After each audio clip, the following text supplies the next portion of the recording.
পুরস্কার বিতরণী অনুষ্ঠান এবং অম্বিকা সরকার যদুনাথ মজুমদার স্মারক বক্তৃতা এই দুটি অনুষ্ঠান আজকে অনুষ্ঠিত হবে।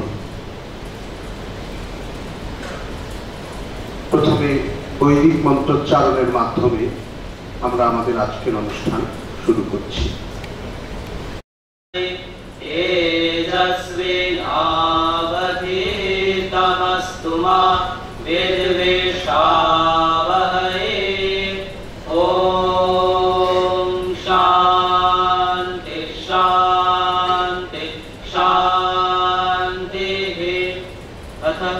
ऋग्वेदीयं श्रद्धा सूक्तम् अस्य सूक्तस्य श्रद्धा कामायिनी ऋषिः श्रद्धा देवता अनुष्टुपादि छन्दः ब्रह्मयज्ञ जपे च विनियोगः। हरिः ओम्। श्रद्धयाग्नि समिध्यते श्रद्धया हूयते हविः श्रद्धां भगस्य मूर्धा निवाचसा वेदयामसि प्रियं श्रद्धे दधत प्रियं श्रद्धे दिदासतः प्रियं भोजेषु यज्वस्विदं मऊदितं कृधि यथा देवा असुरेषु श्रद्धा मुग्रेषु चक्रिरे एवं भोजेषु यज्वस्वस्माकमुदितं कृधि श्रद्धां देवा यजमाना वायुगोपा उपासते श्रद्धां रुदयाय पूत्या श्रद्धया विन्दते वसु श्रद्धां प्रातर्हवामहे श्रद्धां मध्यन्दिनं परि श्रद्धां सूर्यस्य विमृचि श्रद्धे श्रद्धापये अनः। ॐ शान्ति शान्ति शान्तिः। ॐ पूर्णमदः पूर्णमिदं पूर्णात् पूर्णमुदच्यते पूर्णस्य पूर्णमादाय पूर्णमेवावशिष्यते। ॐ शान्ति शान्ति शान्तिः। हरिः ओम् तत्सत्। श्रीरामकृष्णार्पणमस्तु।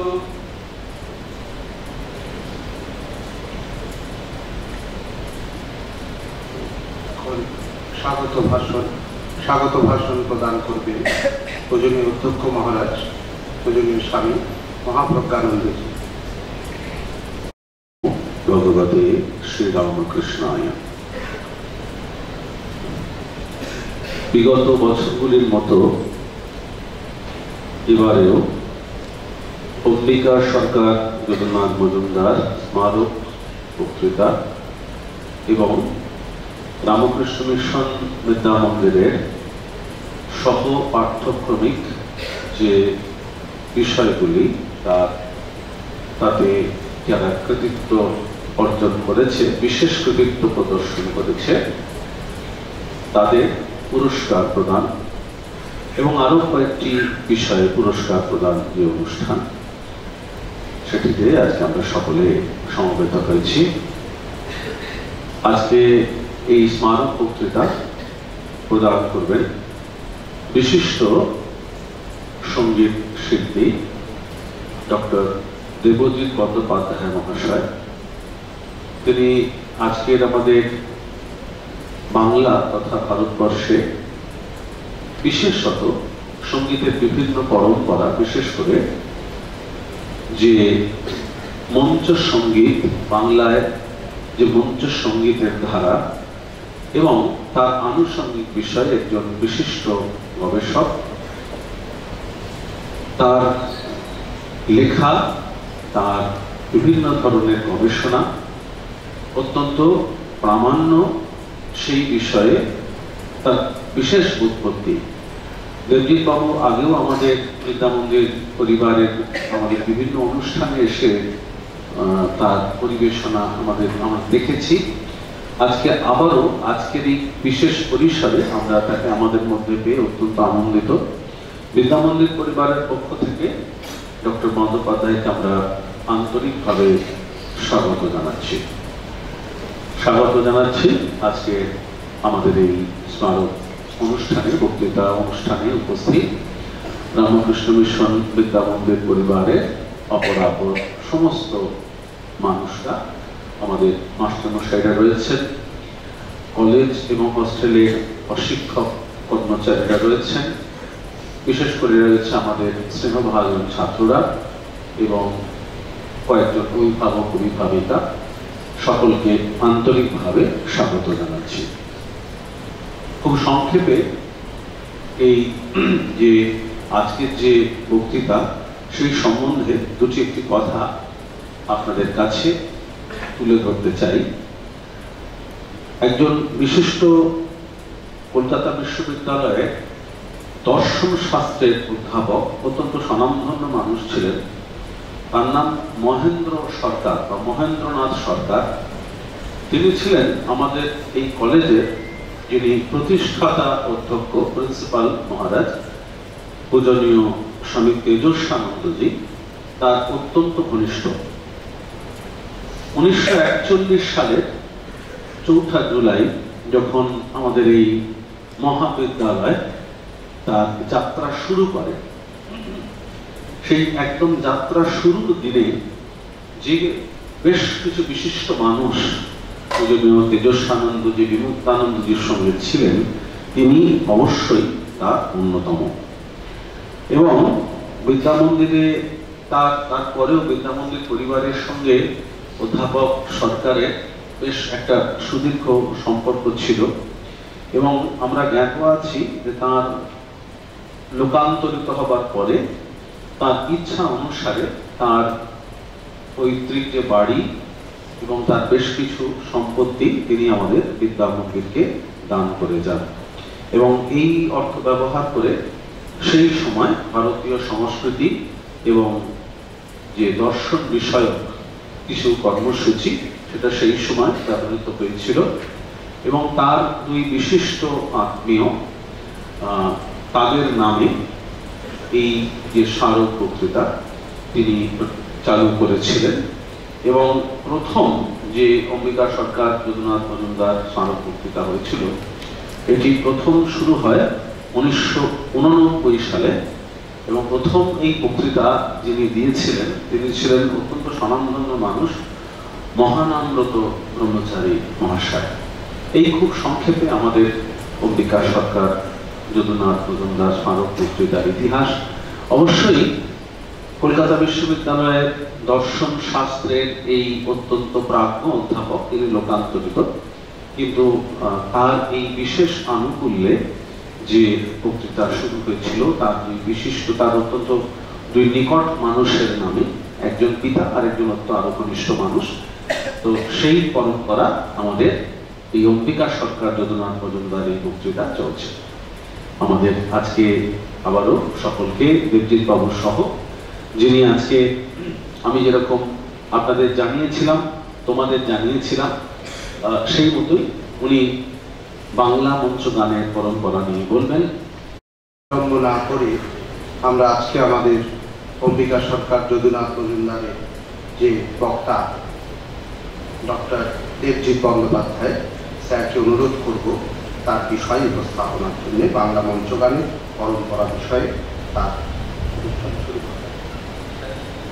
হ্যাঁ, স্যারের সম্পর্কে মহারাজ বলেছেন, আমি তবুও তার একাডেমিক কেরিয়ার এবং বর্তমানে যে জায়গায় আছেন সেই জায়গা সম্পর্কে একটু তোমাদেরকে জানাই। 1973 সালে স্যার কলকাতা বিশ্ববিদ্যালয় থেকে গ্র্যাজুয়েট হন। 1980 সালে তিনি certificate in direction from the Indian film and theatre academy new Delhi, সেখান থেকে তিনি সম্মানিত হন। 1988 সালে তিনি নাটক বিভাগে রবীন্দ্রভারতী থেকে পোস্ট গ্র্যাজুয়েট ডিগ্রি পান। 1996 সালে তিনি আর্টসে পিএইচডি অ্যাওয়ার্ডেড হন যাদবপুর বিশ্ববিদ্যালয় থেকে। মিউজিক, আর্ট এবং থিয়েটার এর সাথে দীর্ঘকালীন সময় স্যার যুক্ত আছেন। বর্তমানে স্যার দূরদর্শনের ন্যাশনাল পারফর্মার, এছাড়াও Indian council for cultural relations, government of India as a vocalist তিনি আছেন। এছাড়াও তিনি secretary and curator of the academic theatre and archive and organisation of the national reviewed. এই জায়গায় বর্তমানে স্যার আছেন। আমি স্যারকে অনুরোধ করব তার উপস্থাপনা শুরু করবার জন্য। আজকে এই সুযোগ পাওয়ার জন্য আমি রামকৃষ্ণ মিশন বিদ্যা মন্দিরের অধ্যক্ষ এবং উপস্থিত সবাই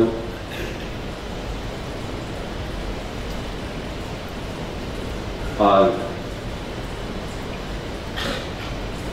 এই সুযোগের জন্য আমার প্রণতি এবং কৃতজ্ঞতা। হয়তো এখানে আমার থেকে অনেকেই ছোট রয়েছেন বয়সে, কিন্তু প্রাজ্ঞতায় তারা অনেকেই অনেকটায় ছাড়িয়ে যাবেন, আর কেউ কেউ ছাড়িয়ে গেছেন। আজকে সেই কারণে আমি সবার কাছে কৃতজ্ঞ যে আমাকে আজকে যে কোনো কারণ হোক বাছা হয়েছে এই বক্তৃতার আসরে। আমি ঠিক পারম্পরিক বক্তা নই, তবু একটা বিষয়ের পরম্পরা নিয়ে আমি কথা বলতে এসেছি। এখানে যখন বেদ মন্ত্র হচ্ছিল, আমার মনে পড়ে যাচ্ছিল আমাদের ছোটবেলার কথা। আমরা যে স্কুলে পঠন পাঠন করেছি সেটিও রামকৃষ্ণ বিবেকানন্দ আশ্রিত হাওড়ার বিবেকানন্দ ইনস্টিটিউশন। আমি যখন ক্লাস 8-এ উঠি, হঠাৎ একদিন আমাদের হেডমাস্টার মশাই রাষ্ট্রপতি পুরস্কার প্রাপ্ত এবং বিখ্যাত হেডমাস্টার মশাই বলা যেতে পারে, যার কথা সবাই এক মেনেছেন, সুধাংশু শেখর ভট্টাচার্য। তিনি হঠাৎ আমাকে ডাকলেন এবং ওই আমাদেরও কঠ উপনিষদ, কিশো উপনিষদ মিলিয়ে একটি স্তোত্র পাঠ করা হতো, তাতে আমাকে জুড়ে দিলেন। তার আগে আমি কোনোদিন গান করিনি। আমাদের এক বন্ধু ছিল, খুব ভালো গান করত, আজও করে, কিন্তু হয়তো সে পরিচিতির আলোয় আসতে পারেনি। সেই মূলত নেতৃত্ব দিত। হঠাৎ স্যার আমাকে ডেকে সেই আমাদের ভাষায় বলে জুতে দেওয়া, ঠিক জুতে দিলেন গানের মধ্যে শুরু করানোর জন্য। আমরা ওই 5 জনে প্রাথমিকভাবে সেই গানটা শুরু করতাম।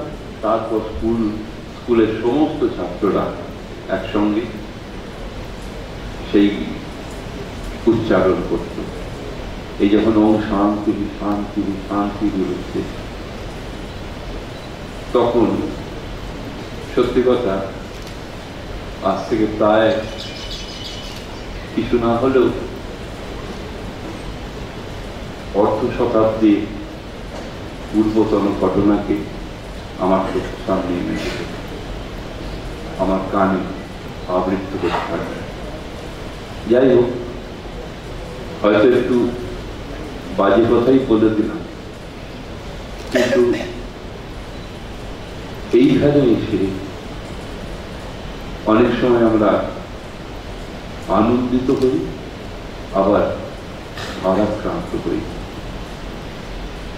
কারণ সেই ঘটনা ক্লাস 8-এ, বয়স অনুপাতে 57 বছর আগের ঘটনা। আজকে এখানে যারা রয়েছেন, আমার ডান দিকে যারা রয়েছেন, প্রত্যেকেই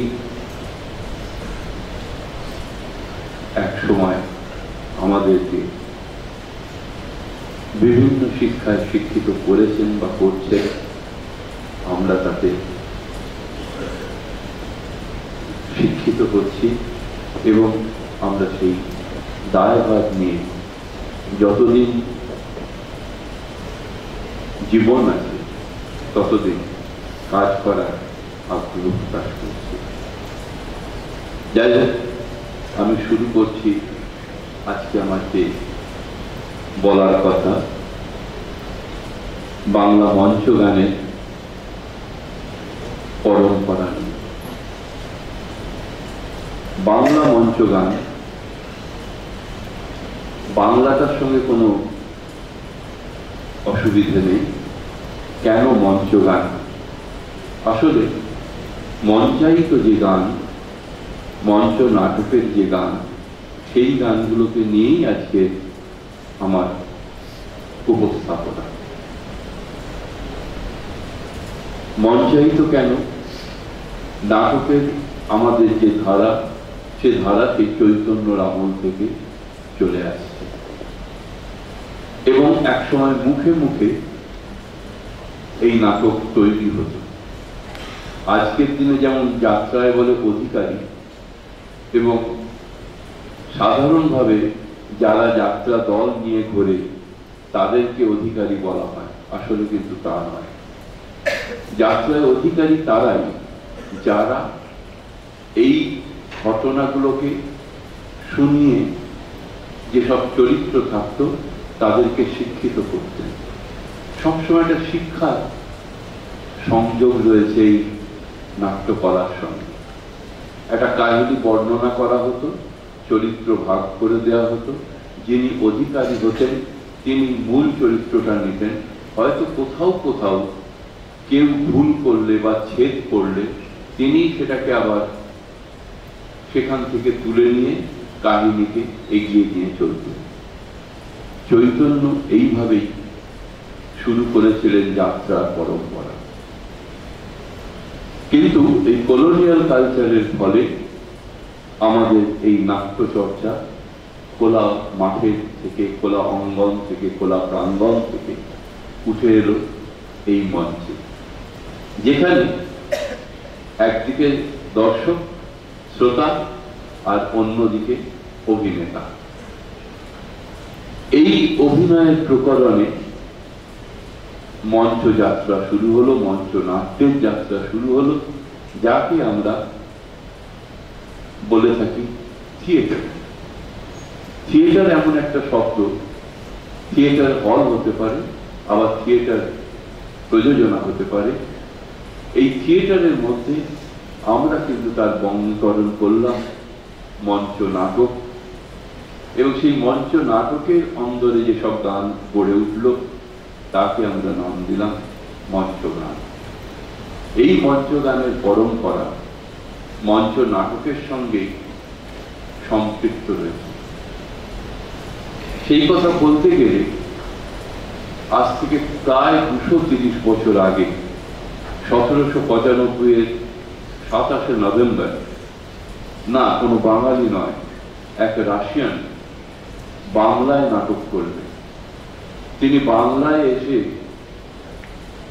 মূলত ছিলেন তিনি বেহালা এবং চেলো বাদক, এবং উনি সমস্ত কনসার্টে বাজাতেন।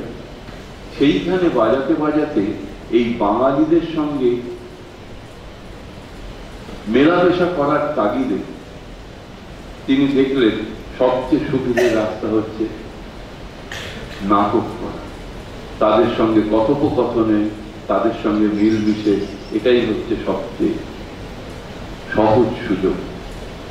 এবং তিনি তখন এক ভাষা শিক্ষক গোলক বিহারী দাস, তার কাছে বাংলা ভাষা শিক্ষা লাভ করলেন এবং একটি নাটক প্রযোজনা করলেন, অবশ্যই ইংরেজি নাটকের বঙ্গীকরণ, জোডওয়েলের ডিসগাইজ অবলম্বনে উপস্থাপনা করলেন কাল্পনিক সম্পদ।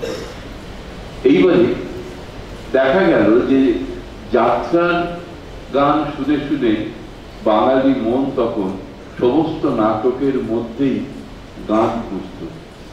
তাই তিনিও তার নাটকে গান ব্যবহার করলেন, এবং গান ব্যবহার করলেন কার না, সেই মধ্য 19 শতকের, ভুল বললাম, মধ্য 18 শতকের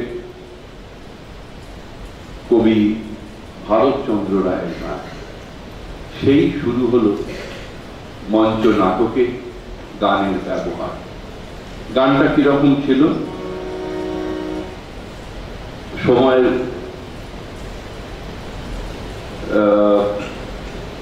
কম সময়ের জন্য আর কি, সময়ের একটা সীমারেখা আছে, তাই আমি সব গানগুলোই হয়তো কিছু কিছু করে উপস্থাপনা করব এবং তার সঙ্গে কিভাবে পরম্পরা গড়ে উঠলো সেইটা একটু দেখা।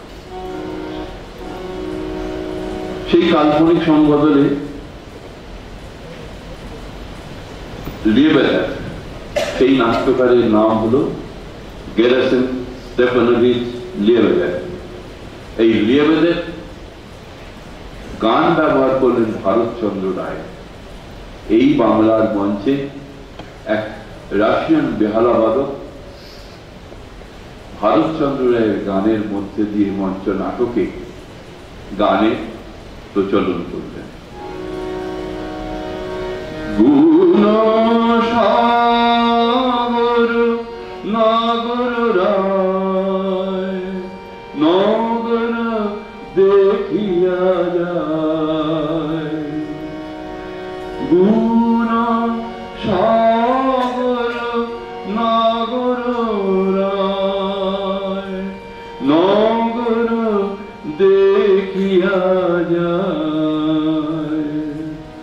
রূপের নগর গুণের সাগর অগুরু চন্দন গায়, গুণ সাগর নগর রায় নগর দেখিয়া যায়, গুণ সাগর নগর রায় নগর দেখিয়া যায়। এইভাবে শুরু হলো বাংলা থিয়েটারের গানের ধারা। এরপর যার নাম করতে হয় তিনি অবশ্যই মধুসূদন দত্ত, যার প্রসঙ্গে বঙ্কিমচন্দ্র বলেছিলেন, স্বাধীন ভারতের পতাকা উড়াইয়া দাও আর তাহাতে নাম লিখো কবি শ্রী মধুসূদন। মধুসূদন দত্ত ফ্রান্স থেকে কলকাতায় আসেন যখন, তখন তার কাজ হয়েছিল বাংলা নাটকে অনুবাদ করে দেওয়া। সেই জন্যই তিনি বেলগাছিয়া থিয়েটারে যুক্ত হয়েছিলেন এবং রামনারায়ণ তর্করত্নের নাটকের তিনি অনুবাদ করেন। কারণ তখন এই দর্শককুলের মধ্যে অনেকেই ছিলেন ইংরেজ সাহেব, তারা বাংলা নাটকের কথা বুঝতে পারবে না বলেই এই অনুবাদের ক্রিয়াটা চলবে।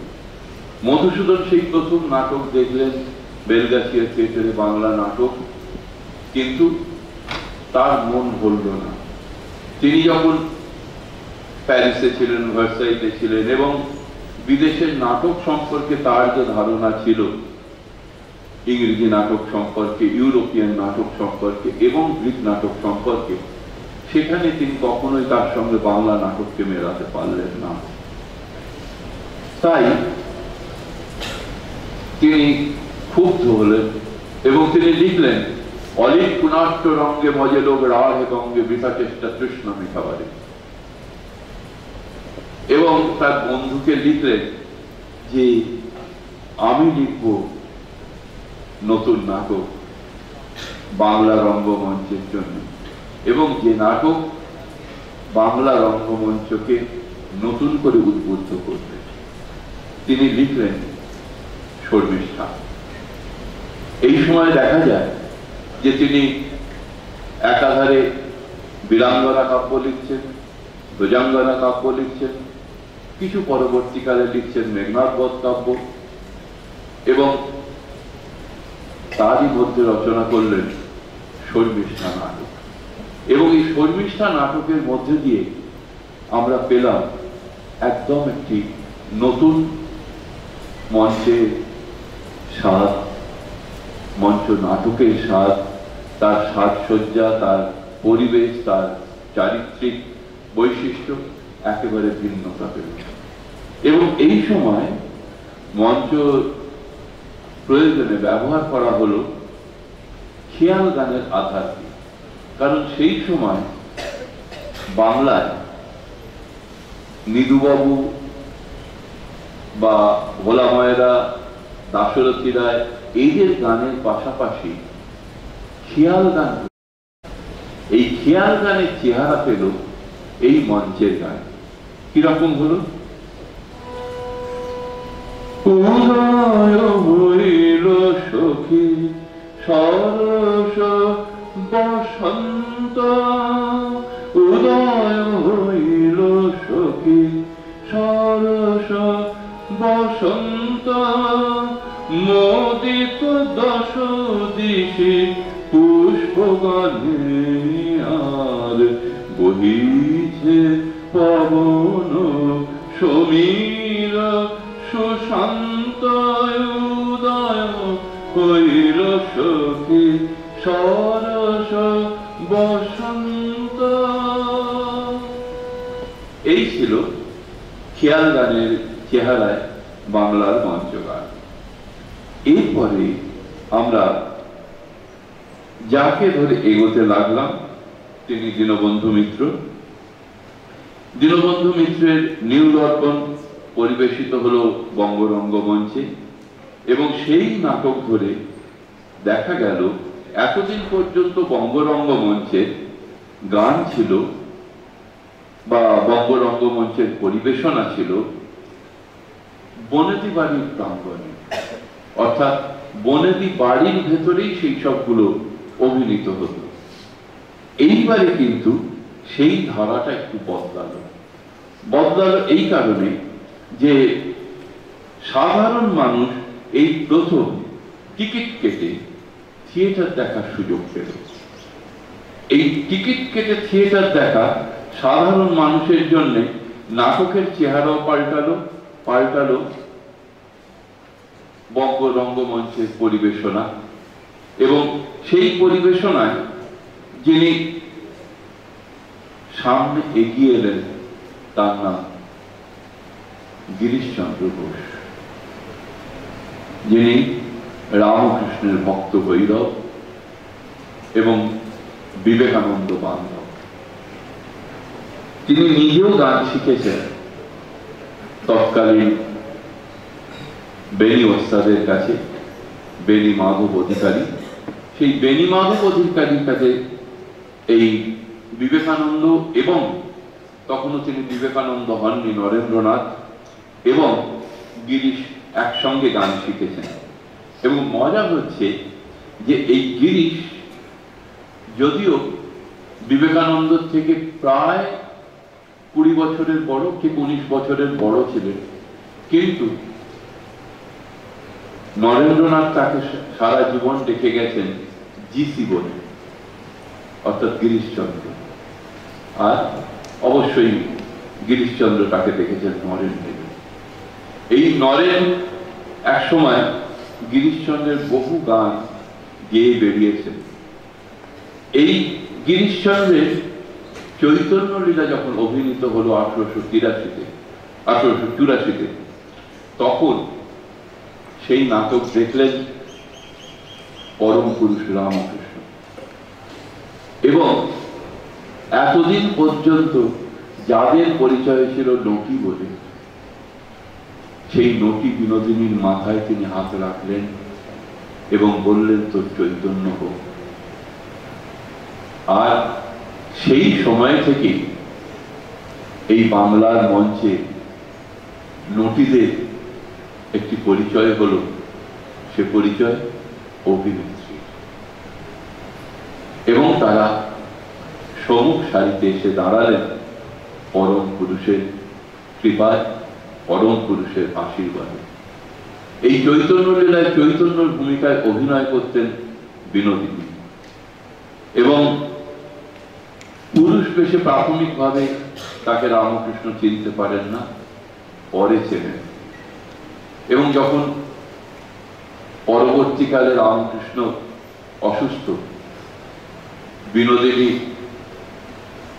সাহেবের পোশাক পরে যখন যান রামকৃষ্ণের কাছে, তাকে কেউ ছুটতে দিচ্ছিল না বলে তিনি ওই ছদ্মবেশ ধারণ করেন, তখন পরম পুরুষ তাকে কাছে ডেকে নেন, তার মাথায় হাত রাখেন, আশীর্বাদ করেন। সে চলে যাওয়ার পর যারা পরম পুরুষকে আগলে রেখেছিলেন তারা জিজ্ঞেস করলেন, কে?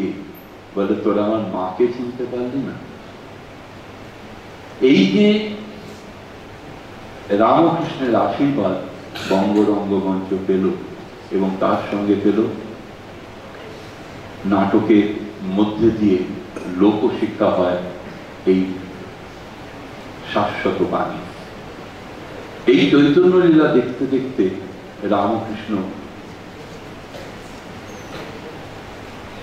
ধ্যানস্থ হয়ে পড়তেন, এবং সেই একটি গান, আমি চৈতন্য লীলার একটি গান করছি। হরি বল হরি বল হরি বল হরি বল হরি বল হরি বল হরি বল হরি বল হরি বল হরি বল হরি বল হরি বল। কেশব গুরু করুণা দীন কুঞ্জ কানন চারি, কেশব গুরু করুণা দীন কুঞ্জ কানন চারি, মাধব মনমোহন মাধব মনমোহন মোহন মুরলীধারী। হরি বল হরি বল হরি বল মুনাল, হরি বল হরি বল হরি বল মুনাল। এই গান পরবর্তীকালে মা শারদাও গাইতেন, তার ঘরে তিনি অনেকবার এই গান গেয়েছেন। এবং এই গিরিশ যে আশীর্বাদ পেলেন, এবং গিরিশ যদিও ভিন্ন কারণে নাটকের বিভিন্ন প্রয়োজনে তাকে নানা রকম নাট্য বিষয়কে আঁকড়ে ধরতে হয়েছে, এতৎসত্ত্বেও ভক্তমাল গ্রন্থের একটি ঘটনা, একটি গল্প, একটি বিশদ কাহিনী রামকৃষ্ণ সহজভাবে শুনিয়েছিলেন গিরিশকে। সেই ঘটনাকে কেন্দ্র করে গিরিশ রচনা করলেন বিল্বমঙ্গল ঠাকুর, এবং 1886 সেটি প্রযোজিত হয়, এবং এটি বিনোদিনীর শেষ পূর্ণাঙ্গ প্রযোজনায় অংশগ্রহণ। এরপর একটি ছোট নাটকে উনি অংশগ্রহণ করেছিলেন, সেটা একটাই, কিন্তু পূর্ণাঙ্গ নাটকে প্রযোজনায় এই শেষ অভিনয় বিনোদিনী। এবং মনে রাখবেন সেই সালটি হচ্ছে 1886। তার মধ্যবর্ষে প্রয়াত হন পরম পুরুষ, আর গিরিশ রচনা করে বিল্বমঙ্গল ঠাকুর।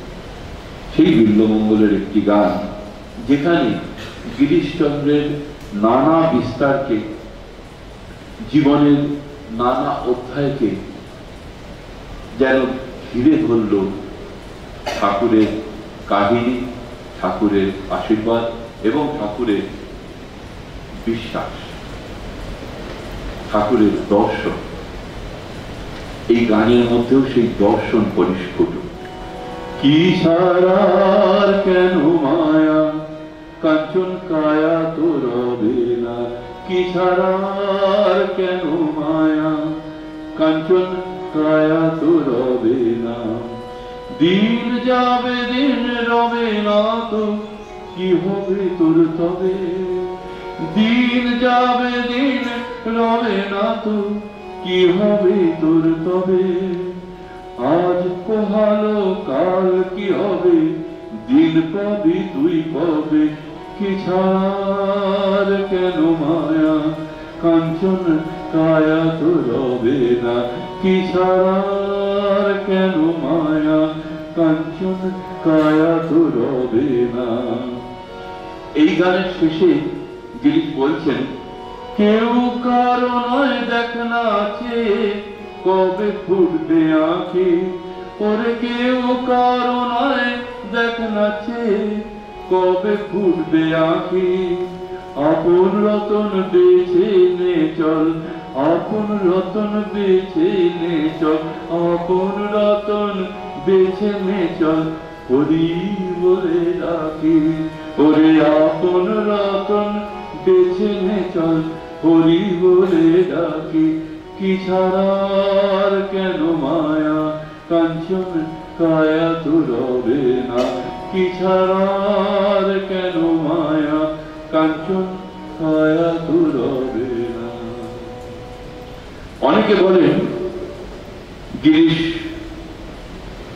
দল ভেঙেছেন, গিরিশ অন্যত্র চলে গেছেন, কিন্তু মনে রাখবেন সেই সময় দল ভাঙলে দলের যিনি প্রধান বা দলের যিনি নেতা, তার সঙ্গে সঙ্গে প্রায় 50 থেকে 60 জন কুশীলবকে সঙ্গে নিয়ে ঘুরতে হতো।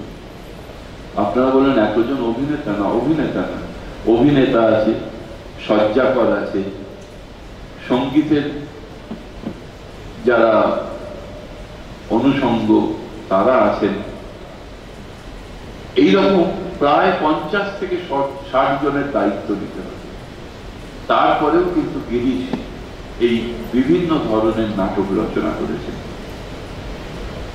একটি নাটক শোনাই, একটি নাটকের কথা বলি। আজ অবধি অনেকে বলেন গিরিশের ইংরেজি শিক্ষা ছিল না, প্রাথমিকভাবে সবাই বলতেন। সেই গিরিশ ম্যাকবেথ রচনা করলেন এবং সেই ম্যাকবেথের প্রযোজনা দিয়ে শুরু হয়েছিল এই মিনার্ভা থিয়েটার।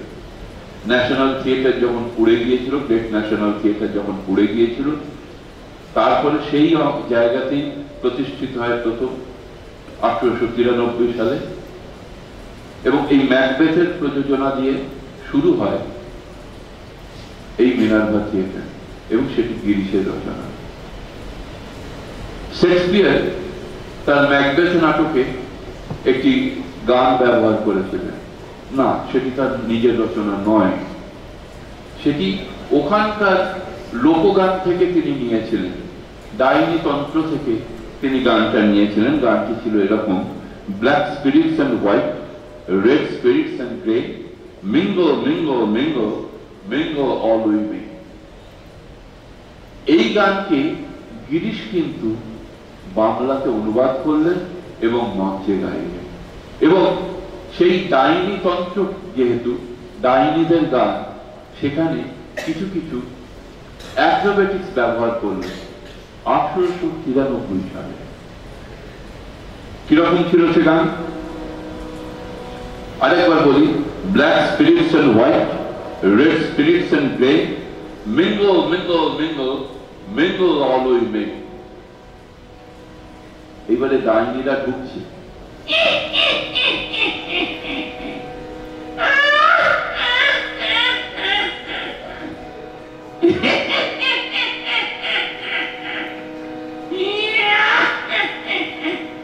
ধল্লা কাল্লি কটা লাল্লি মিলে জুলে চলে আয়, ঝুন ঝুন ঝুন ঝুন ঝুন ঝুন ঝুন। একদম দেখবেন শেক্সপিয়ারের যে যারা কাব্য নিয়ে চর্চা করেন, দেখবেন শেক্সপিয়ারের রচনার যে মিটার, যে ছন্দ, সেই ছন্দে এই গান রচিত হচ্ছে এবং প্রযোজনায় ব্যবহৃত হচ্ছে এই মঞ্চ গান। Black spirits and white, red spirits and grey. হয়ে গেল ধলা কালি কটা লালি মিলে জুলে চলে আয়, mingle mingle mingle mingle all we may, ঝুন ঝুন ঝুন ঝুন ঝুন ঝুন ঝুন। সেই গানটির একটি অংশ।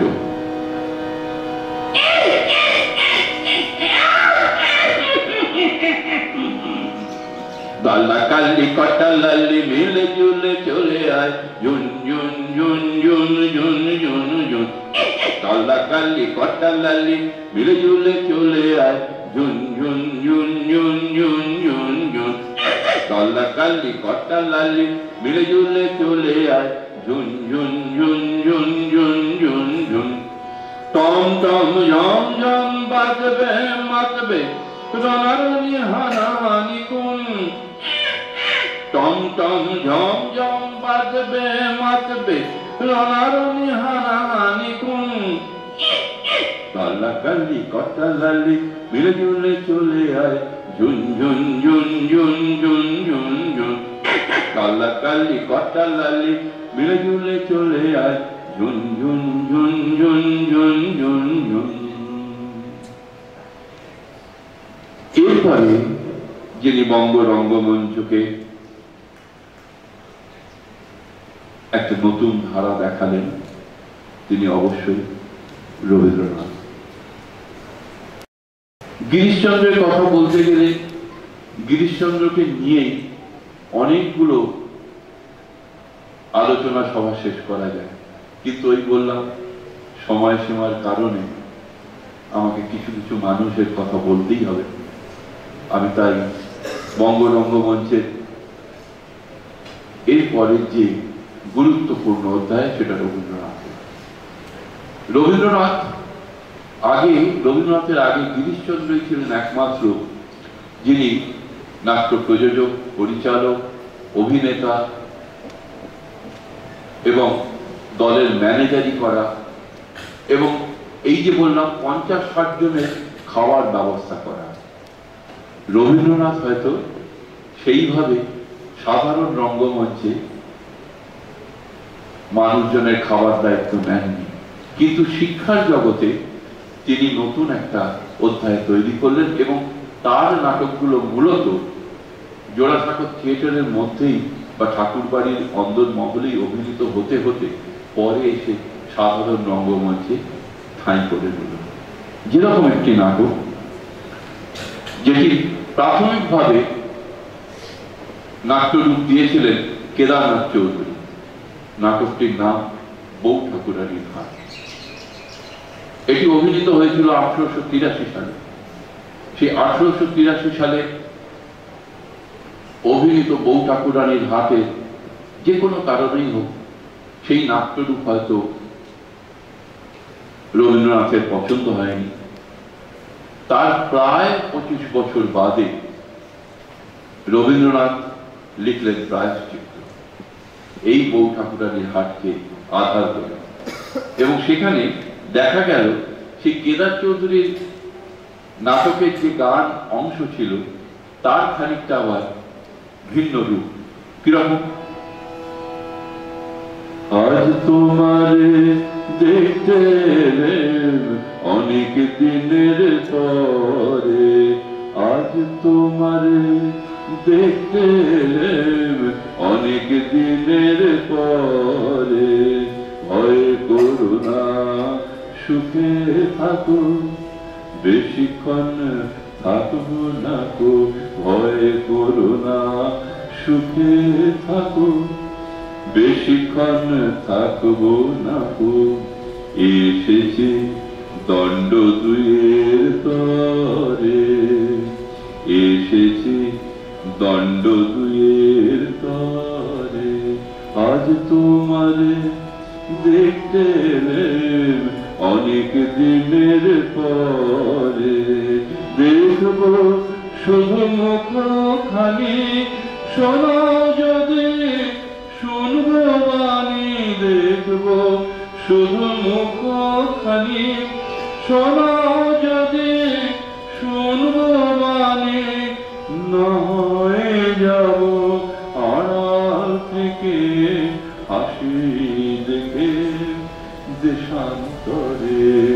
না হয়ে যাব আড়াল থেকে হাসি দেখে দেশান্তরে।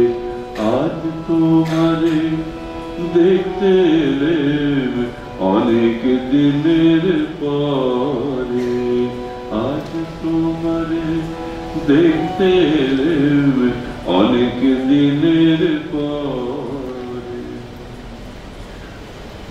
মজা হচ্ছে যে এই যে মঞ্চগানের পরম্পরায় প্রধান একটা কথা হচ্ছে নাট্য সংলাপ। আমরা সংলাপের বদলে একটা গান ব্যবহার করছি। এই কথা রবীন্দ্রনাথ বলছেন, এই কথা গিরিশচন্দ্র বলছেন। গিরিশচন্দ্র বলছেন 7-8 পাতা সংলাপের বদলে একটা গানই তার কার্য সমাধান করতে পারে।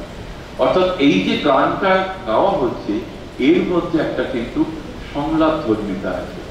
এটা কিন্তু শুধুমাত্র আমাদের গানে সুরে তালে যেভাবে প্রয়োজনীয়তা বোধে গেয়ে যাওয়া হয় সেটা নয়, তার সঙ্গে একটা এই যে সম্পর্ক স্থাপন হচ্ছে, এই সম্পর্কের কথা বলা হচ্ছে।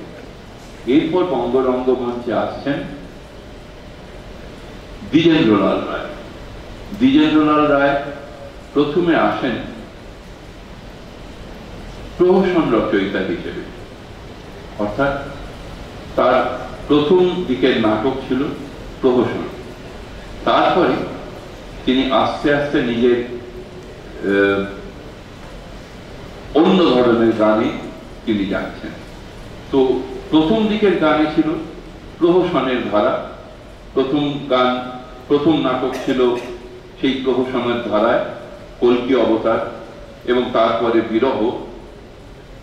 সেই নাট্যধারায় দ্বিজেন্দ্রলাল রায়ের প্রবেশ ঠিক রবীন্দ্রনাথের পরপরই।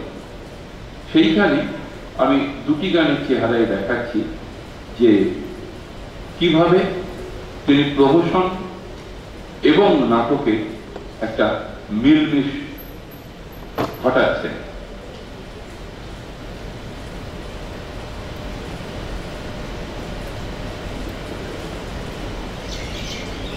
সেই কল্কি অবতারের একটি গান দেখুন। আজকের দিনে আমরা যে গানকে বলি র‍্যাপ, র‍্যাপেতে দেখবেন অনেক শব্দ বলে যাওয়া হয় কিন্তু কোনো কাহিনী তৈরি হয় না। দ্বিজেন্দ্রলাল তার নাটকের গানে এই কাহিনী তৈরি করছেন। তার মঞ্চ গানের মধ্যে এই র‍্যাপ ধর্মিতা আসছে, এগুলো কিছুই নতুন নয়। কিরকম আসলে আমরা এগুলোকে নিয়ে হয়তো প্রতিনিয়ত বা চর্চায় থাকে না বলে অনেক গান হারিয়ে গেছে। যাই হোক, বিক্রমাদিত্য রাজার ছিল নবরত্ন নভাই, আর তানসান ছিলেন মহা ওস্তাদ এলেন তাহার সভায়। ওই বিক্রমাদিত্য রাজার ছিল নবরত্ন নভাই, আর তানসান ছিলেন মহা ওস্তাদ এলেন তাহার সভায়। ও অর্থাৎ আসতেন নিশ্চয়ই তানসেন বিক্রমাদিত্যের কোটে, অর্থাৎ আসতেন নিশ্চয়ই তানসেন বিক্রমাদিত্যের কোটে। কিন্তু দুঃখের বিষয় তখন তানসান জন্মাননি কো মোটে। তাদিন তাকে দিন তাকে দিন তাকে দিন তাকে মিয়াও মিয়াও মিয়াও, তাদিন তাকে দিন তাকে দিন তাকে দিন তাকে মিয়াও মিয়াও মিয়াও। যাও এলেন তানসেন কলিকাতায় চড়ে রেলের গাড়ি, আর হুগলি ব্রিজ পার হয়ে উঠলেন বিক্রমাদিত্যের বাড়ি। ও অর্থাৎ উঠতেন নিশ্চয়ই কিন্তু রেলপুল তখন হয়নি, আর বিক্রমাদিত্যের ছিল অন্য রাজধানী উজ্জয়িনী। তাদিন তাকে দিন তাকে দিন তাকে দিন তাকে মেও মেও মেও। যাও তানসেন গাইলেন এমন মল্লার রাজা গেলেন ভিজে, আর গাইলেন এমন দীপক তানসেন জ্বলে উঠলেন নিজে। ও অর্থাৎ যেতেন রাজা ভিজে তানসেন উঠতেন জ্বলে, অর্থাৎ যেতেন রাজা ভিজে তানসেন উঠতেন জ্বলে। কিন্তু রাজার ছিল ওয়াটারপ্রুফ, আর তানসেন এলেন চলে। তাদিন তাকে দিন তাকে দিন তাকে দিন তাকে মেও মেও মেও। হলো সেই দিন থেকে প্রসিদ্ধ তানসানের গীতি বাদ্য, আর আজও রোজ রোজ অনেক ওস্তাদ করেন তাহার সাধ্য, হলো সেই দিন থেকে প্রসিদ্ধ তানশানের গীতি বাদ্য। আর আজও রোজ রোজ অনেক ওস্তাদ করেন তাহার সাধ্য, ও অর্থাৎ তার গানের শব্দ তাপ্ত হয়ে গেছে কবে, অর্থাৎ তার গানের শব্দ তাপ্ত হয়ে গেছে কবে।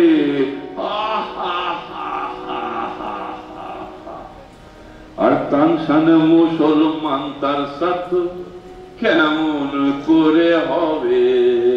তা দিন তাকে দিন তাকে দিন তাকে দিন তাকে মেও মেও মেও, তা দিন তাকে দিন তাকে দিন তাকে দিন তাকে মেও মেও মেও। এই গান যিনি লিখছেন তিনি আবার লিখছেন তার অন্য নাটকের জন্য।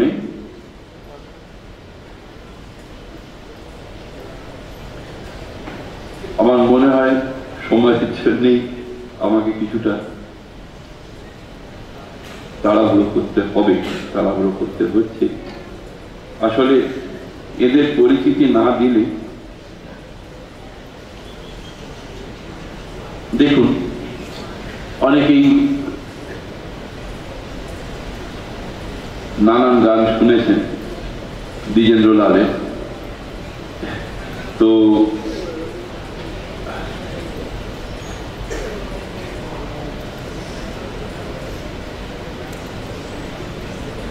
আমি দুটি গানের একটু একটু অংশ শোনাচ্ছি। তখন সালটা 1911, এই কলকাতা থেকে রাজধানী চলে গেল দিল্লিতে, এবং দ্বিজেন্দ্রলাল রচনা করলেন চন্দ্রগুপ্ত। মুশকিল ছিল, তিনি সরকারি চাকরি করতেন, সেই জন্য প্রাথমিকভাবে দেশাত্মবোধক গান রচনা করার ইচ্ছে থাকলেও করে উঠতে পারতেন না। তাই তিনি নাটকের মধ্যে, মঞ্চ নাটকের মধ্যে এইরকম গান কিছু রচনা করেছেন, যে গান তখনকার দেশকে এবং সেই চরিত্রগুলোকে পরিস্ফুট করত। তাই তার গানের মধ্যে একটা দীপ্ত ধারণা, দীপ্ত দর্শন উঠে আসত। চন্দ্রগুপ্ত নাটকের একটি গান, ঘনতম সাবৃত অম্বর ধরণী। এই গানের মধ্যে সেই সময়কার দেশের অবস্থা আর চরিত্রের উপস্থাপনা। ঘনতম সাবৃত অম্বর ধরণী, গর্জে সিন্ধু চলেছে তরণী, গভীর রাত্রি গাহিছে যাত্রী, ভেদ সে ঝঞ্ঝা উঠিছে স্বর। ঘনতম সাবৃত অম্বর ধরণী, গর্জে সিন্ধু চলিছে তরণী, গভীর রাত্রি গাহিছে যাত্রী, বেদ সে ঝঞ্ঝা উঠিছে স্বর। ওঠ মা ওঠ মা দেখ মা চাহে, এই তো এসেছি আর চিন্তা নাহি, যমনীরা কন্যা দীনা, ওঠ মা ওঠ মা প্রদীপ চিরা। সেই দ্বিজেন্দ্রলাল একটি গান লিখছেন, তার একটি অংশ শোনায়। বিবেকানন্দ এক সময় একটি কবিতা লিখেছিলেন, মাই প্লেস ডান। সেখানে তিনি লিখছেন, open the gates of life O mother, to me thy tired son, take me O mother to those shores where strife forever cease, beyond all sorrows, beyond tears, beyond even earthly bliss. Let never more delusive dreams veil up thy face from me, my place done. O mother, break my chains and make me free. Dwijendralal লিখছেন, সঙ্গ আমার ধুলা খেলা, সঙ্গ আমার বেচা কেনা, সঙ্গ আমার ধুলা খেলা, সঙ্গ আমার বেচা কেনা।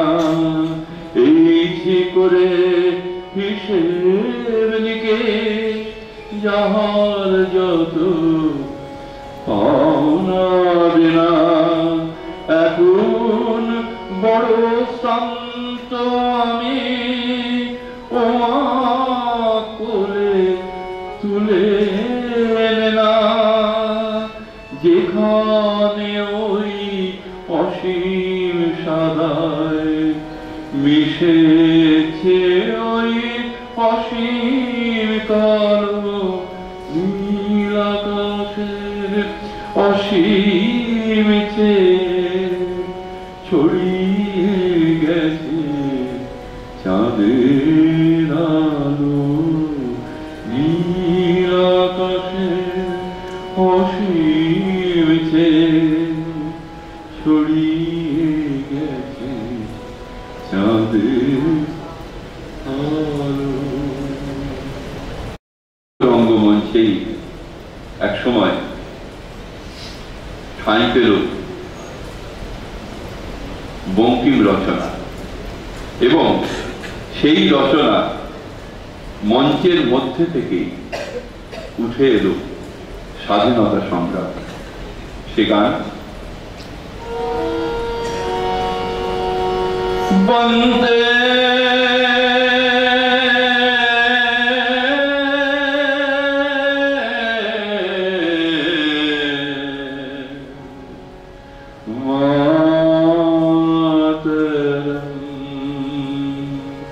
বন্দে সুজলাং সুফলাং মলয়ায় শীতলাং শস্য শ্যামলাং মাতরং বন্দে। এই গানেরই শেষে বঙ্কিম বলছেন নমামি কমলাং অমলাং অতুলাং সুজলাং সুফলাং মাতরং শ্যামলাং সরলাং সুস্মিতাং ভূষিতাং ধরণীং ভরণীং মাতরং বন্দে।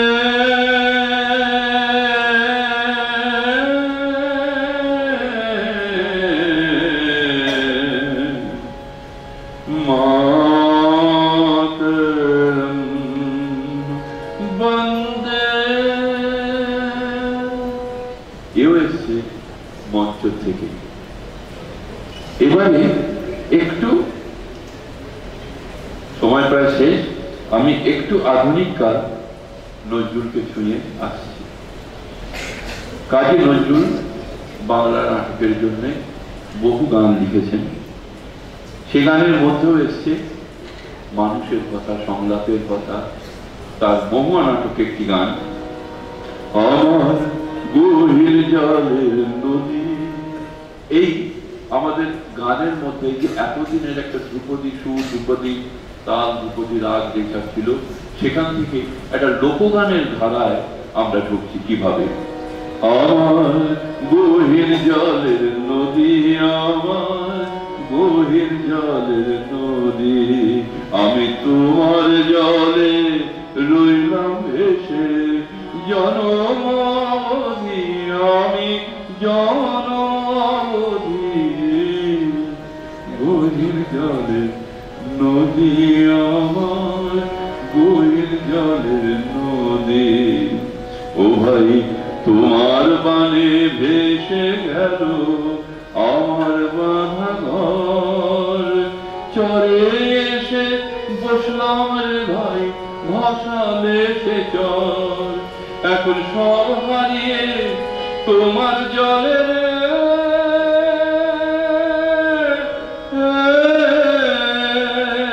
আমি ভাসি নিরবধি, আমি ভাসি নিরবধি, গভীর জলের নদী আমার, গভীর জলের নদী। তুমি ভাঙো যখন কুলবেন নদী, ভাঙো একই ধার, তুমি ভাঙো যখন কুলবেন নদী, ভাঙো একই ধার। মন যখন ভাঙর নদী,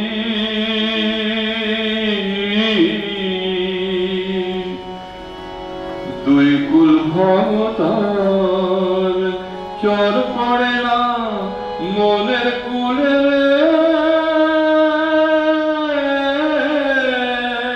ওরে একবার সে ভাঙে যদি, ওরে একবার সে ভাঙে যদি, গভীর জলের নদী আমার, গভীর জলের নদী।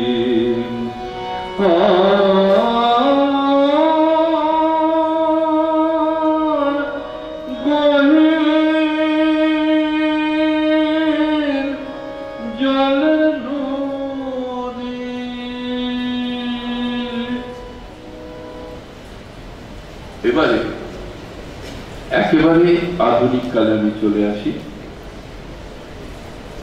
একেবারে এখনকার সময় যেরকম একটি গান আমাদের এই মুহূর্তে যেসব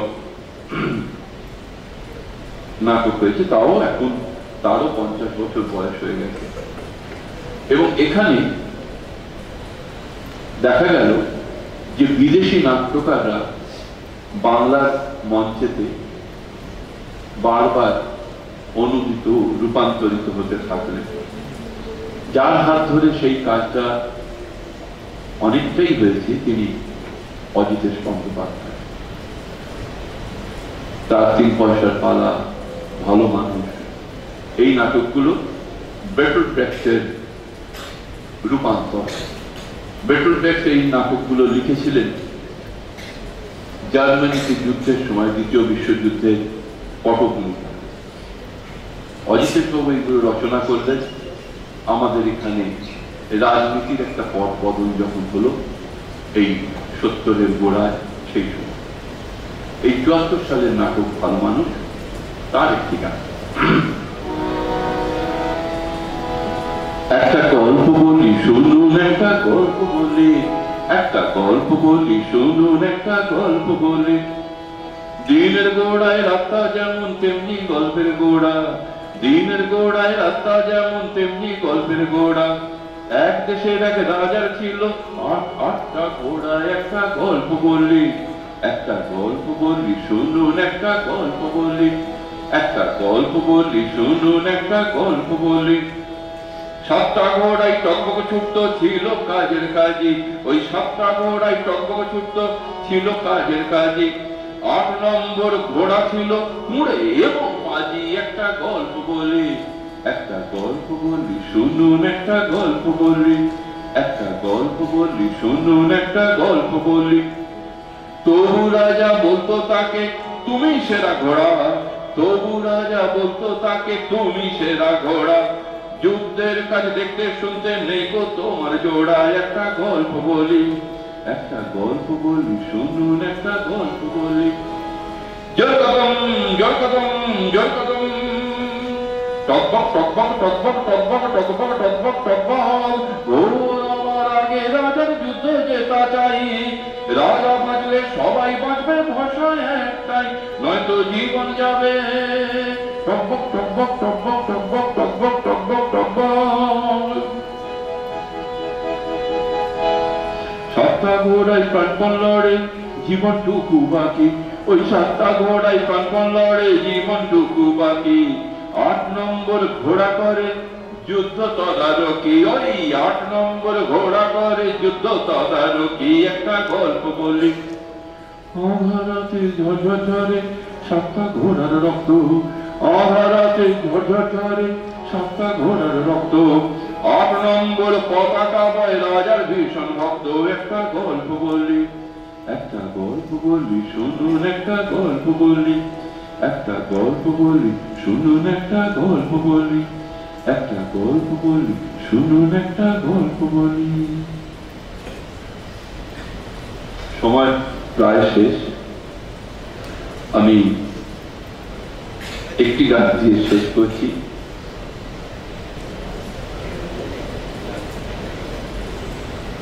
সেইটা এই গানটি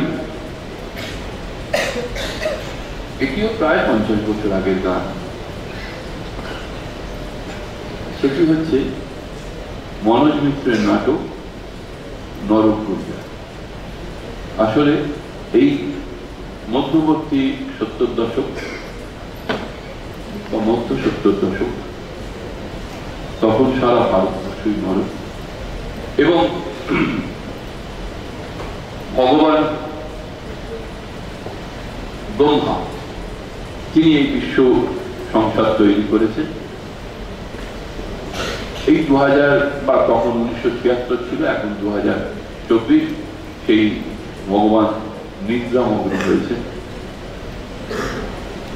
তাকে ঘুম ভাঙাতে বারণ করছে নারদ, এবং নারদ হচ্ছে আমাদের এই যেরকম কমেন্টেটর যদি বলা যায়, যেরকম ক্রিকেট খেলা হয়, হয়তো সেই অস্ট্রেলিয়া ক্রিকেট খেলা হচ্ছে, অস্ট্রেলিয়ার উইকেট করছে, আমরা এখান থেকে সংস্কারে আউট আউট বলে চিৎকার করে উঠি, বা 4 মারলে 6 মারলে আমার সংস্কারে চিৎকার করে উঠি।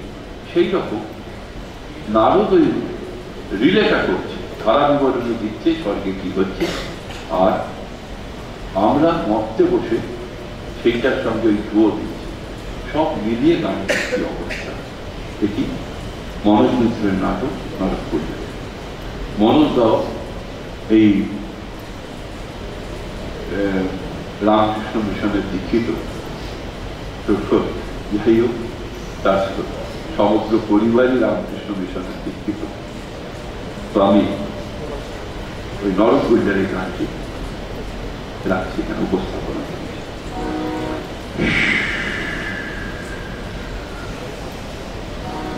কথা বলো না, কেউ শব্দ করো না, ভগবান নিত্যা দিয়েছেন, গোলযোগ সইতে পারেন না। সবাইকে চুপ করতে বলছে, নিজে চেঁচাচ্ছে শব্দ বেশি। কথা বলো না, কেউ শব্দ করো না, ভগবান নিত্যা দিয়েছেন, গোলযোগ সইতে পারেন না। কথা বলো না, কেউ শব্দ করো না, ভগবান নিত্যা দিয়েছেন, গোলযোগ সইতে পারেন না। কথা বলো না, কেউ শব্দ করো না, কথা বলো না, কেউ শব্দ করো না, কেউ কথা বলো না, কেউ শব্দ করো না।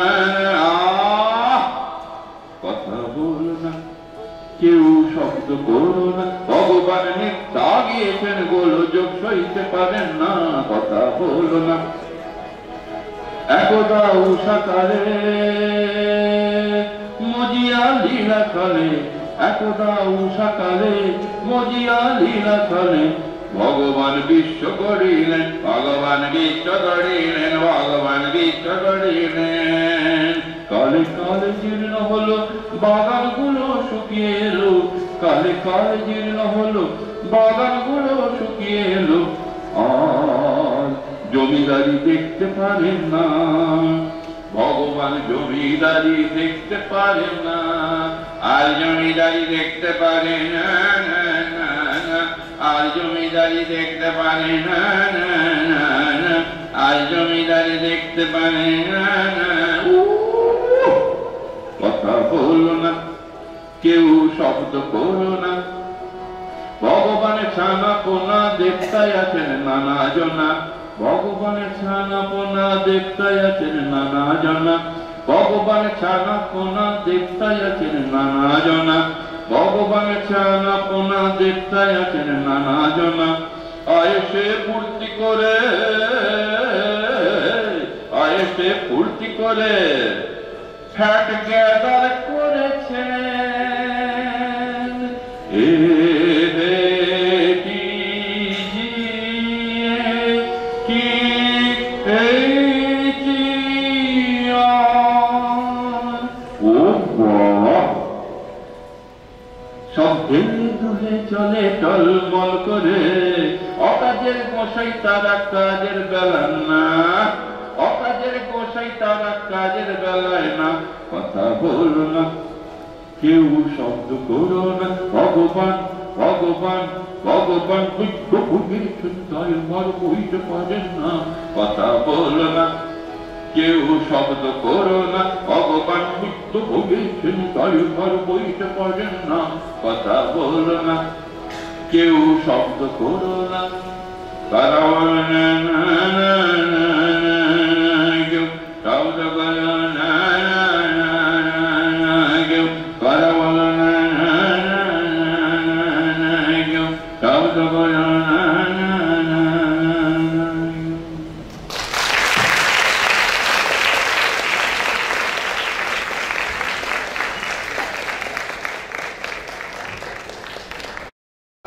আমরা শুনলাম, এবার আনুষ্ঠানিক ধন্যবাদ জ্ঞাপন, তারপর অবশ্যই আজকের এই সহপাঠ্যক্রম বিষয়ে যে পুরস্কার বিতরণ সেই অনুষ্ঠান শুরু হবে।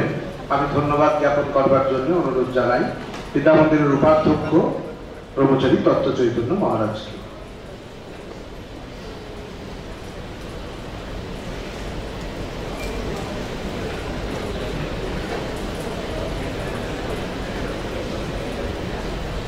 উপস্থিত সবাইকে যথাযোগ্য স্থানে সম্ভাষণ জানাই। খুব সংক্ষিপ্ত আকারে করব ধন্যবাদ জ্ঞাপন। ধন্যবাদ জ্ঞাপনে প্রথমেই নাম আসবে আজকের প্রধান অতিথি ডক্টর দেবজিৎ বন্দ্যোপাধ্যায়ের কথা। তিনি আজকে আমাদের বিকাশ সরকার যদুনাথ মজুমদার স্মারক বক্তৃতা দিয়েছেন। ওনাকে আন্তরিক ধন্যবাদ ও কৃতজ্ঞতা জানাই। খুবই অল্প সময়ের মধ্যে এই অনুষ্ঠানের সমস্ত ব্যবস্থাপনা হয়েছে, তিনি আসতে সম্মত হয়েছেন। অত্যন্ত ব্যস্ত মানুষ, তাও আসতে সম্মত হয়েছেন। ওনাকে আমি ধন্যবাদ জানাই বিদ্যামন্দির পরিবারের পক্ষ থেকে। ওনার অনুষ্ঠান আগেও শোনার অভিজ্ঞতা হয়েছে আমার 2018-19 সালে এই বিদ্যামন্দিরেই। মনে আছে আমি ওপরে ছিলাম, এই গ্যালারিতে বসেছিলাম, বিবেক ভবনের ভবন অধীক্ষক হিসেবে উপস্থিত ছিলাম। একটা সন্ধ্যেবেলায় অনুষ্ঠান হয়েছিল, তো কিছু গান তখন শুনেছিলাম, আজকে আবার শোনার অভিজ্ঞতা হলো। তো স্যারকে আমার আন্তরিক কৃতজ্ঞতা। বক্তৃতার যেটা খুব সুন্দর একটা ব্যাপার লাগলো ক্রমটা, যে আমরা ইতিহাস যেভাবে দেখি যে কিছু ভাগে ভাগ করা হয়, সময়ে বিভিন্ন ঘটনা যে ঘটেছে তার যুগবিন্যাস একভাবে করা হয়, আর সেগুলো একটু অ্যাবস্ট্রাক্ট টাইপের, মধ্যযুগ আদিযুগ এর ভাবে। কিন্তু উনি যেভাবে উপস্থাপনা করলেন, অবশ্যই আমরা যেহেতু সবাই নভিস এই ব্যাপারে, উনি কিন্তু নাট্য ব্যক্তিত্ব চৈতন্যদেব থেকে শুরু করে তারপর গিরিশচন্দ্র ঘোষ প্রমুখ এই নাট্য ব্যক্তিত্বদের ধরে ধরে আমাদের কিন্তু উনি পথ হাঁটিয়ে নিয়ে গেলেন, আমাদেরকে সমৃদ্ধ করলেন। বাংলার যে মঞ্চ এবং থিয়েটার এবং তার যে গান, তার যে এই যে পুরো পরিক্রমাটা উনি করালেন, তার জন্য ওনাকে আবার ধন্যবাদ জানাই, কৃতজ্ঞতা জানাই। স্যার আবার আসবেন এখানে এই আশা রাখি। এই পরিসরে ধন্যবাদ জ্ঞাপন করি যাদের অর্থানুকূল্যে এই স্মারক বক্তৃতা আয়োজিত হয়েছে। কৃতজ্ঞ চিত্তে স্মরণ করি সেই অধ্যাপক মহেন্দ্র সরকারকে, তার জন্য এই অনুষ্ঠানটা হতে পারছে তার অর্থানুকূল্যে। এছাড়া আজকে তো আবার প্রাইজ ডিস্ট্রিবিউশন আছে, কো কারিকুলার অ্যাক্টিভিটিস। ওর বাংলাটা খুব খটোমট, আমি বলার চেষ্টা করছিলাম ঠিক পেরে উঠিনি, এই কো কারিকুলার অ্যাক্টিভিটিসই বলছি।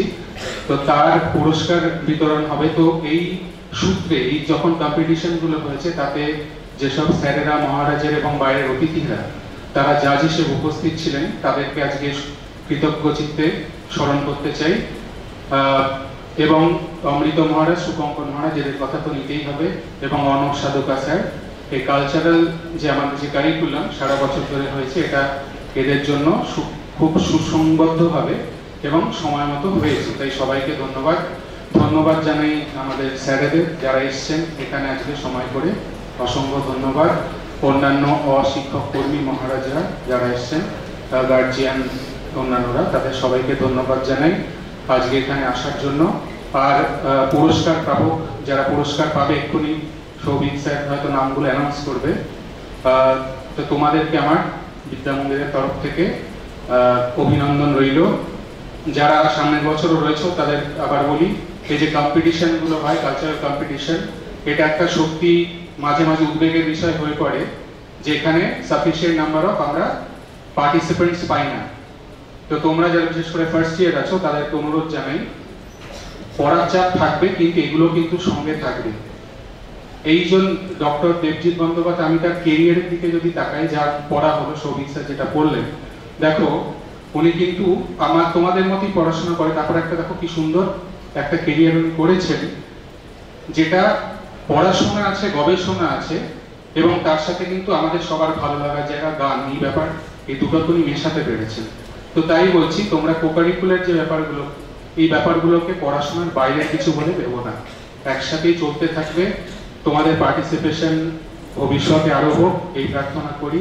আবার সবাইকে অসংখ্য ধন্যবাদ, এবং অবশ্যই যারা মাইক এবং অন্যান্য এই অনুষ্ঠান কার্য পরিচালনা করার ক্ষেত্রে যেগুলো লাগে, মাইক, তারপর লাইটস, এগুলো যারা আছেন, অচিন্তদা প্রমুখ, তাদেরকে আমি ধন্যবাদ জানাই। সবাইকে ধন্যবাদ জানিয়ে আমি বক্তব্য শেষ করছি।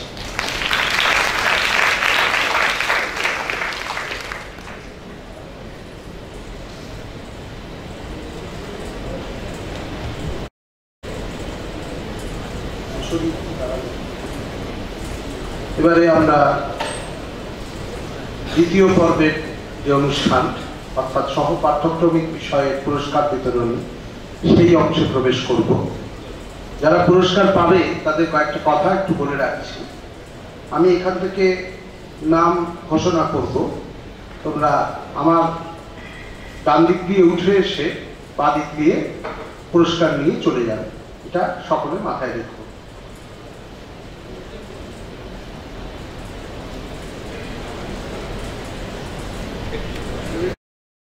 Arkaprabha Kanra, second rank in annual music competition in Bhakti Giti, Banikanta Memorial Prize and Brahmo Memorial Prize donated by T. Banerjee and T. Bharma. Joy Jana, third rank in annual music competition in Bhakti Giti.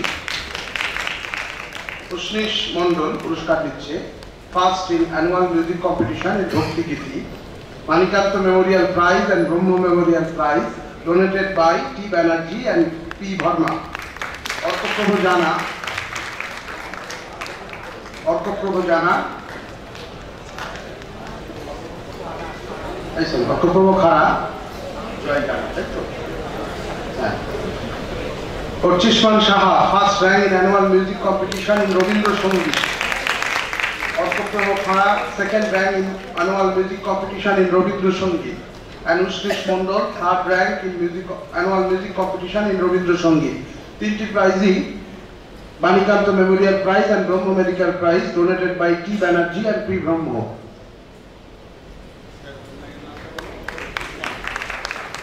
Ochisman Shah, Orkoprabhu. Ushnish Mondol. Ushnish Mondol, first rank in annual Tobla Lohara competition. Orko Shaha, second rank in annual Tobla Lohara competition. Sutishko Rai, third rank in annual Tobla Lohara competition. Swami Vivekananda Memorial Prize.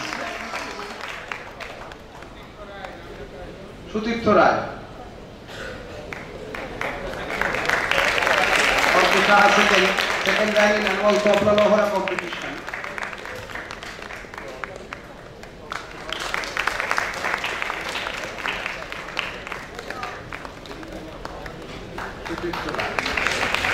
Shitaj Bhatt, first rank in annual extempore speech competition. Meghdip Banerjee, second rank in annual extempore speech competition. Annato Chakraborty, third rank in annual extempore competition. Somnath Banerjee Memorial Prize donated by A. N. Banerjee. Shitaj Bag, first in annual extempore competition. Second, Megdi Banerjee. Third, Annato Chakraborty. Next, Kartik Pal, first rank in annual recitation competition in Sanskrit. Sagar Das, second rank in annual recitation competition in Sanskrit. Joint second. Anupam Manna, annual recitation competition in Sanskrit. Third, Aniruddha Ghosh, Bankim Banikanto Memorial Prize donated by Tridip Banerjee. Kartik Pal, first in annual recitation competition in Sanskrit. Sagar Das, second rank in annual recitation competition in Sanskrit. Joint second, Anupam Manna. Aniruddha Ghosh. Priyabrata Bhattacharjee, first rank in annual recitation competition in Bengali. Momin Mondol, second, third, Pratim Ghosh. Banikanto Memorial Prize donated by Tridip Banerjee.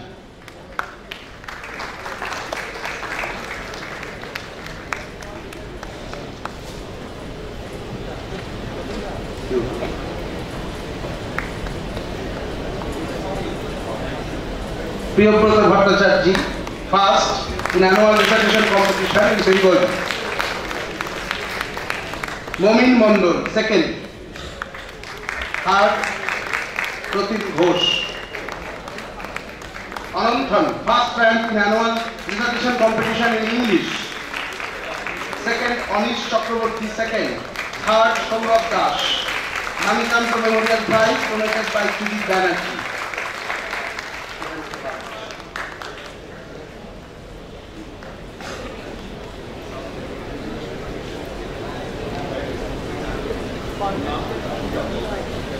Ananthan Degurai, second, Anish Chakraborty, second rank in annual recitation competition in English. Third, Saurabh Das. Banikanto Memorial Prize donated by Tridip Banerjee. Sudip Bachar, first rank in annual drawing competition. Apurva Ghosh, second. Third, Chandradip Raha.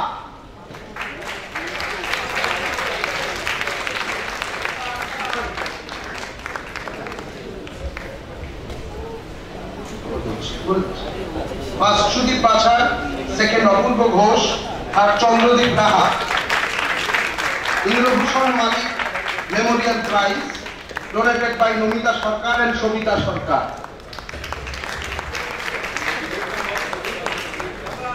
You have a drawing. Next annual quiz competition.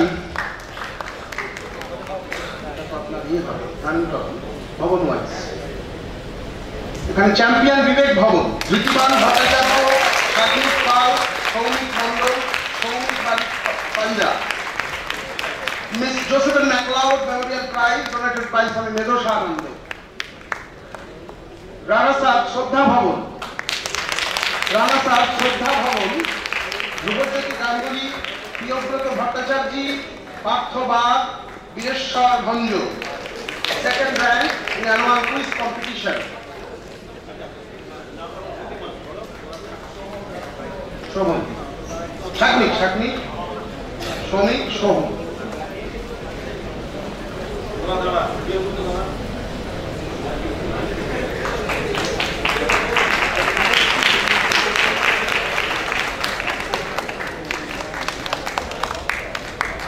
Champion Vivek Bhavan.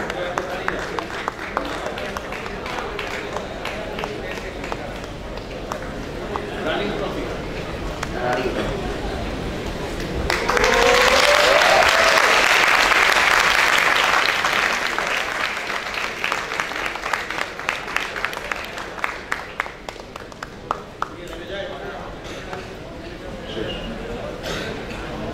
Runners, annual quiz competition, Shraddha Bhavan.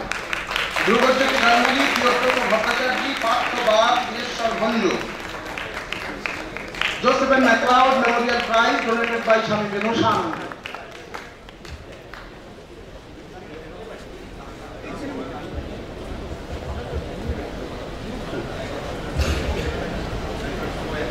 Vivek Bhavan winners of annual quiz competition. Somnath Bhattacharya Memorial running trophy students of বিদ্যা মন্দিরা runners.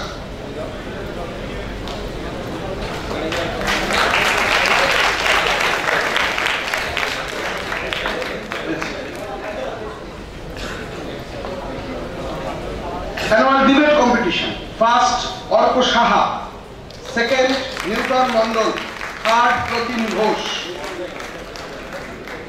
First, Orko Saha. Second, Newton Mondol. Third, Protim Ghosh. Annual debate competition. Shoilobala Sarkar Memorial Prize donated by Sujata Sarkar.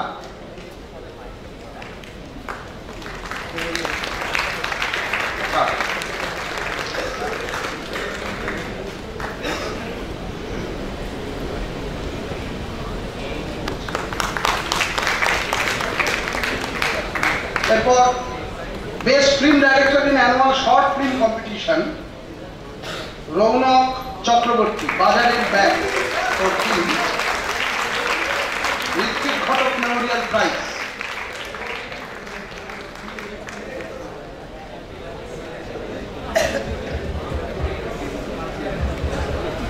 Raunak Chaudhary, Best Film Director in Annual Short Film Competition.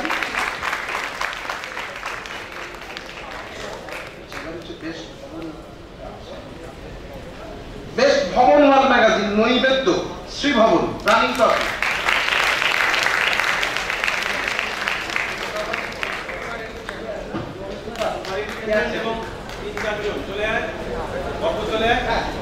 Superintendent মহারাজকে বলবো আপনি আপনার যারা কাজ ছিল নৈবেদ্য তৈরিতে তাদের সাথে আপনি মঞ্চে আসুন।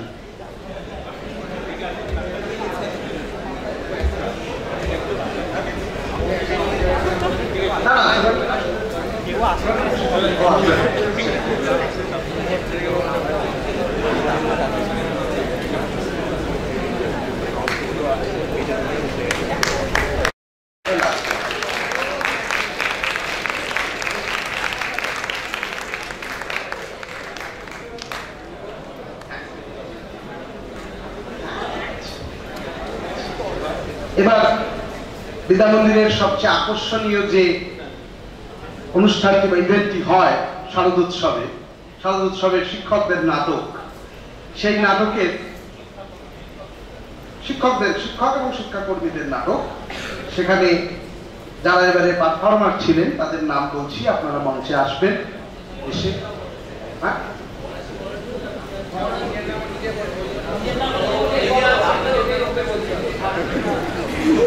অধ্যাপক অসীম কুমার চৌধুরী, অধ্যাপক প্রিয়ব্রত ঘোষাল, শ্রী রঞ্জন বিশ্বাস,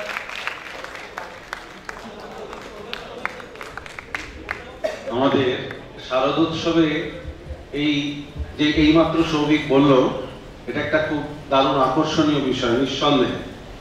তাই আমি এক এক করে অধ্যাপক অসীম কুমার চৌধুরী স্যার, একেসি স্যার, প্রিয়ব্রত বাবু, অধ্যাপক প্রিয়ব্রত ঘোষাল, আমাদের বড়বাবু রঞ্জন বিশ্বাস এবং অবশ্যই মৃন্ময় ঢালি, এবং এখানে এতক্ষণ যিনি সঞ্চালনা বা সংযোজনা করছিলেন অধ্যাপক সৌভিক দত্ত, সকলকে আমি আসতে বলছি।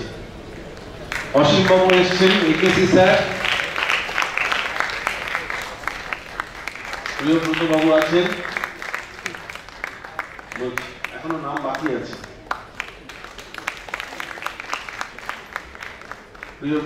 অধ্যাপক প্রিয়ব্রত ঘোষাল, আমাদের প্রধান কননিক রঞ্জন বাবু, শ্রী রঞ্জন কুমার বিশ্বাস, অধ্যাপক সৌভিক দত্ত, অধ্যাপক মৃন্ময় ঢালি, আমাদের শিক্ষাকর্মী অন্যতম কলেজের ড্রাইভার বিন্দু রায়, এবং আরেকজন কোথায় গেল, বীরু লাকড়া, সে কোথায়? আচ্ছা, আর দুজন গোপালবাবুকে এসে উপস্থিত হয়েছে। গোপালবাবু আজকে আমাদের একটু বিশেষ কার্য ব্যাপদেশে, উনি আমাদের ওই বিদ্যামন্দির পত্রিকার কাজে উনি প্রেসে গিয়েছিলেন, বলেছিলেন আসবেন। অধ্যাপক গোপাল চন্দ্র পায়েন এসে পৌঁছতে পারেননি, আর একটু বিশেষ কাজে বেরিয়ে গেছেন আমাদের অন্যতম শিক্ষাকর্মী শ্রী নীলাদ্রি শেখর চক্রবর্তী। আমাদের যে শারদোৎসবে শিক্ষক এবং শিক্ষাকর্মীদের দ্বারা অভিনীত যে নাটক, আজকে তার পুরস্কার বিতরণ করা হলো। সকলকে বলবো একটু